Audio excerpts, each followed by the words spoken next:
সমবিরোধী ছাত্র আন্দোলনের শিক্ষার্থীদের উপর হামলা চালিয়েছে দুর্বৃত্তরা। এতে ছাত্রী সহ আহত হয়েছেন অন্তত 8 জন। দর্শক, আপনারা দেখতে পাচ্ছেন সার্জিস এবং হাসনাতকে কিন্তু একেবারে গণধোলাই দেওয়া হচ্ছে। সমন্বয়কারীরা আসলে বিপাকে পড়ে, তাদের গাড়ি বহর একাধিকবার অ্যাটাক হয়েছে। এই সার্জিস আলম, এই হাসনাত আবদুল্লাহ কোন এক সময় সাদ্দামের পিছনে থেকে তারা জয় বাংলা জয় বঙ্গবন্ধু বলে স্লোগান এবং কেন্দ্রীয় সমন্বয়কে অবরুদ্ধ করে ব্যাপক মারধর করা হয়েছে। আসসালামু আলাইকুম সম্মানিত প্রিয় দর্শক, হঠাৎ একই ঘটছে দেশে একে একে কিন্তু সমন্বয়কদের গণধোলাই করছে সাধারণ শিক্ষার্থীরা। কিন্তু আসলে কি তারা সাধারণ শিক্ষার্থী, নাকি এর পেছনে লুকিয়ে আছে অন্য কোনো রহস্য? হ্যাঁ দর্শক, হাসিনাকে বিদায় করার পর নায়ক হয়ে ওঠা সমন্বয়করাই কিন্তু এই মুহূর্তে একেবারে বিলেন হয়ে উঠেছে। তার অন্যতম একটি কারণ হচ্ছে কিন্তু রাজনৈতিক দলগুলোর সঙ্গে সম্পর্ক ভালো নেই সমন্বয়কদের, যার ফলে 5 আগস্টের পর থেকে কিন্তু জায়গায় জায়গায় গণধোলাই কাটছে সমন্বয়করা, এমনকি তাদের মেরে ফেলার হুমকিও দেওয়া হচ্ছে। তাহলে দর্শক বুঝতেই পারছেন আমাদের আজকের এই ভিডিওটি কতটা গুরুত্বপূর্ণ এবং কোন বিষয়টিকে ইঙ্গিত করছে। তাই অনুরোধ করব ভিডিওটি না টেনে একেবারে সম্পূর্ণ দেখবেন, তবে কিন্তু আপনি বিস্তারিত সম্পূর্ণ ভালো করে বুঝতে পারবেন। তবে চলুন দর্শক, আপনার মূল্যবান সময়টি আর নষ্ট না করে আমরা সেই গুরুত্বপূর্ণ ভিডিওগুলি দেখে আসি। সমন্বয়ের যে আন্দোলনের নাম ছিল, আসলে তাদের উদ্দেশ্য তো দেশের জন্য কাজ করা না। যদি তাদের দেশের জন্যই করতো, তারা আন্দোলন শুরু করছে, আন্দোলন সফল হয়েছে আলহামদুলিল্লাহ। আল্লাহর ইচ্ছে ছিল বা আল্লাহর একটা মর্জি ছিল যে তাদের একটা উসিলা দিয়ে সবাইকে একত্রিত করে এই অত্যাচারের হাত থেকে বাংলাদেশের জনগণকে মুক্ত দেওয়ার জন্য। তাদের যদি মনের ভিতরে ভালো কিছু থাকতো, তারা এগুলো করার পরে ভালো কিছু গঠন করে তারা তাদের মধ্যে সরে যেত, তাদের সম্মান নিয়ে তারা ভালো থাকতো। কিন্তু তাদের ভিতরে ছিল কুমতলব, তাদের উদ্দেশ্য ছিল অসৎ, যার কারণে তারা আন্দোলনের শুরু থেকে নিয়ে এখন পর্যন্ত তারা যে উদ্দেশ্যটা, সেই উদ্দেশ্য পুরো করার জন্য তারা নামছিল। আমি এখন যা দেখি, কারণ এই সার্জিস আলম, এই হাসনাত আবদুল্লাহ কোনো এক সময় সাদ্দামের পিছনে থেকে তারা জয় বাংলা জয় বঙ্গবন্ধু বলে স্লোগান দিছে। যারা আওয়ামী লীগের হয়ে কাজ করছে, যারা ছাত্র লীগের হয়ে কাজ করছে, তাদের মাথার ভিতরে কখনো দেশপ্রেম থাকতে পারে না, তারা কখনোই দেশকে ভালোবাসে না। তাদের উদ্দেশ্য ছিল আমরা যদি এই আন্দোলন সফল করতে পারি আর এই আন্দোলনের পরে যদি আমরা একটা পথ পাই, তাহলে আমরা এমন কিছু করে নেব যাতে সারা জীবন আমাদের আরাম আয়েসে বিলাসিতায় কাটাতে পারি। কারণ দেশকে চুষে নিয়ে গেছে এর আগে আপনার ওই মঈন ফখরুদ্দিনের সময় ঠিক এই জিনিসগুলো হয়েছে, দেশ থেকে ঘটিবাটি নিয়ে তারা চলে গেছে।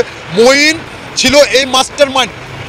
আর এখন দেখতেছি যে এখন যে বাংলাদেশের যে বর্তমানে ক্ষতির কারণগুলো হচ্ছে, যেমন গার্মেন্টস সেক্টর ধ্বংস করে দিছে, তারপরে আপনার ওই আনসার বাহিনীকে ধ্বংস করে দিচ্ছে, এইভাবে করে প্রতিটা সেক্টর একে একে স্টেপ বাই স্টেপ ধ্বংস করতেছে। এদের পিছনে সমন্বয়করা আছে। সমন্বয়কারী যদি নাই থাকতো তো কোটি কোটি টাকা তারা কীভাবে কামায়? এক একজনে মোবাইল ব্যবহার করতেছে 3-4 লাখ টাকা দামের, কোটি টাকা দামের গাড়ি ব্যবহার করতেছে। এই গাড়ির টাকাগুলো কোত্থেকে আসতেছে?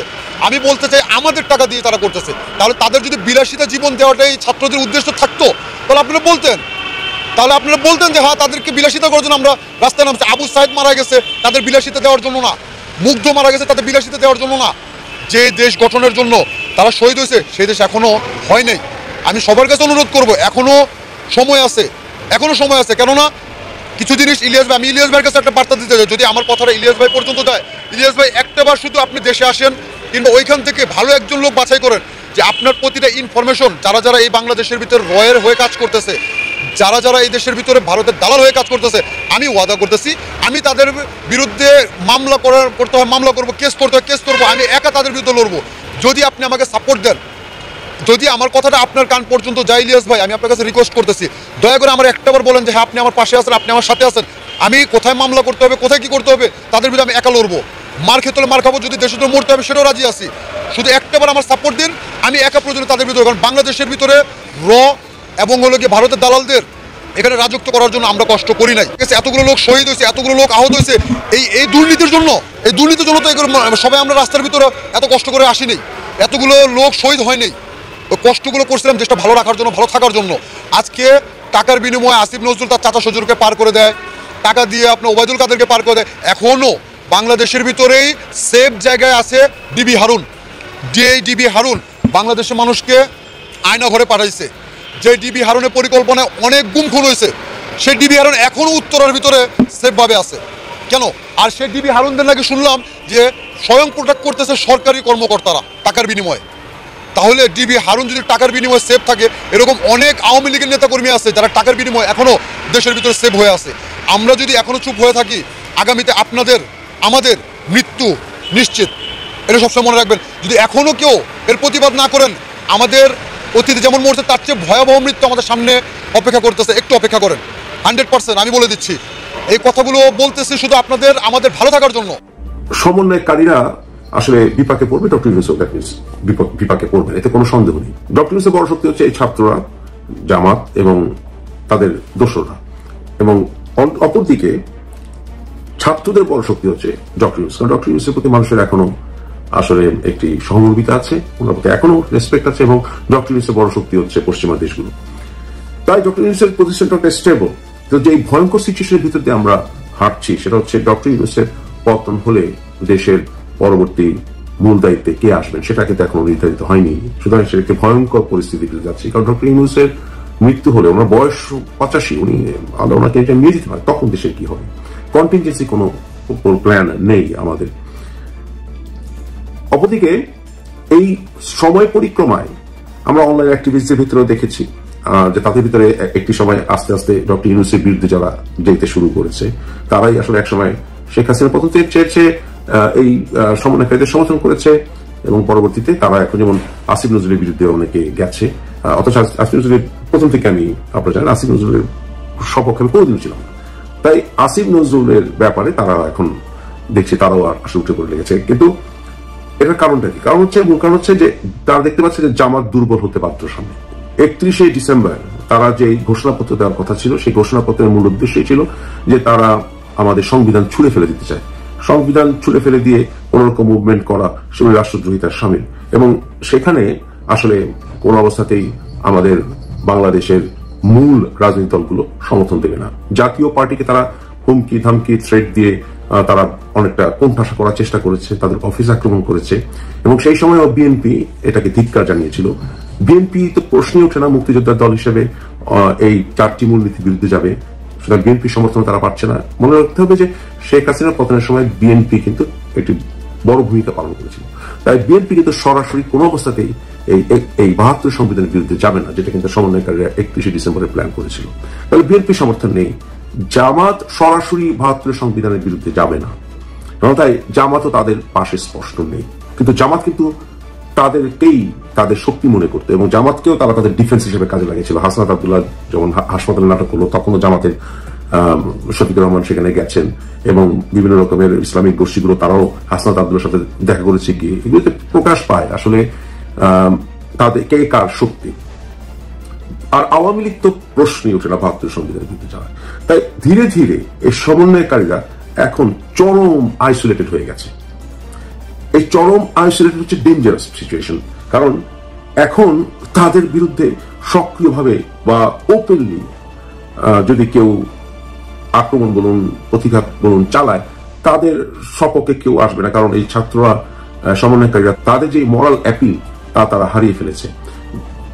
এই 72 সংবিধানটি ছিল the last nail in the coffin. এখন এখান থেকে রিভার্স করা কোনো মতেই সম্ভব না।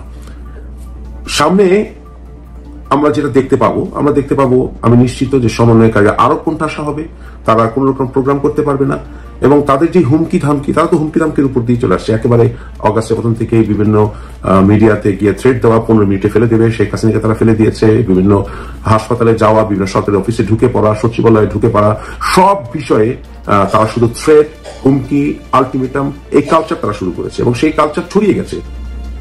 এর মধ্যে সবচেয়ে বড় বিপাকে পড়ে গেছেন আসলে ডক্টর ইউনূস, এবং ডক্টর ইউনূস বুঝে ফেলেছেন আশা করি যে সমন্বয়কারীর উপর নির্ভর করে যে উনি যে শক্তির কথা ভাবতেন যে ওনাকে সমন্বয়কারীরা বসিয়েছে, সেটা যে ভুল বক্তব্য, এবং সেখান থেকে যে তাকে আস্তে আস্তে সরে আসতে হবে, এবং আলটিমেটলি একটা ন্যাশনাল গভর্নমেন্টে যেতে হবে, এবং যদি সংবিধান বাতিল নয় সাসপেন্ডও যদি করা হয়, সাসপেন্ড করতে হবে, সেটা কোনো উপায় নেই।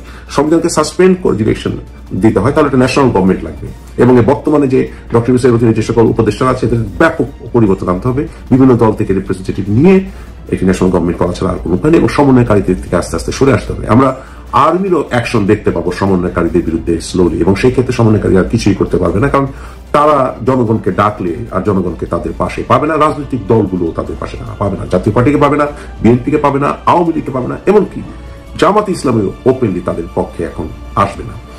সেই ক্ষেত্রে যা ঘটার কথা ছিল তাই ঘটছে। আমি আপনাদের বলেছি একটা সময় আসবে যখন সমন্বয়কারীরা পালানোরও জায়গা পাবে না, এবং এখন তারা শুধু কমপ্লেন করছে তাদের গাড়ি বহর একাধিকবার অ্যাটাক হয়েছে, অ্যাক্সিডেন্টের সম্মুখীন হয়েছে, এগুলি কি রহস্য বহন করে, তাদের অনলাইনে বিভিন্ন অ্যাকাউন্ট হ্যাক হয়ে গেছে বা ডিসেবল হয়ে গেছে, দেখেন তাই তো আলটিমেটাম দিত, এই হ্যান করেঙ্গা, ত্যান করেঙ্গা, এটা করেঙ্গা, সেটা করেঙ্গা।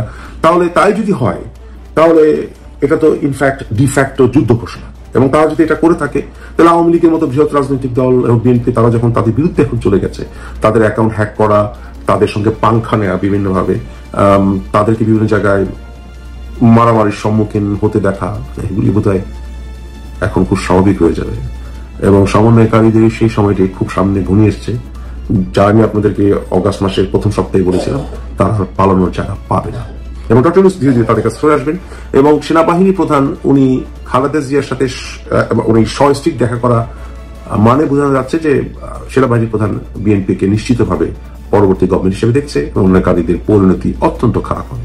এবং তাদের মূল যে ড্রাইভিং ফোর্স সেটা হচ্ছে অনলাইন, এবং অনলাইন অফ করে দিলে তাদের অবস্থা এত খারাপ হয়ে যাবে যে তারা কোঅর্ডিনেট করতে পারবে না কোনো কিছু। কারণ অন্যান্য রাজনৈতিক দলের মতো তাদের সারা বাংলাদেশ ব্যাপী তাদের নেটওয়ার্ক স্ট্রং হতে বা রাজনৈতিক দলগুলো স্ট্রং হতে আগামী 10 থেকে 15 বছর লাগবে একটি অবস্থানে যেতে, এবং জাতীয় পার্টির মতো অবস্থা যেতে।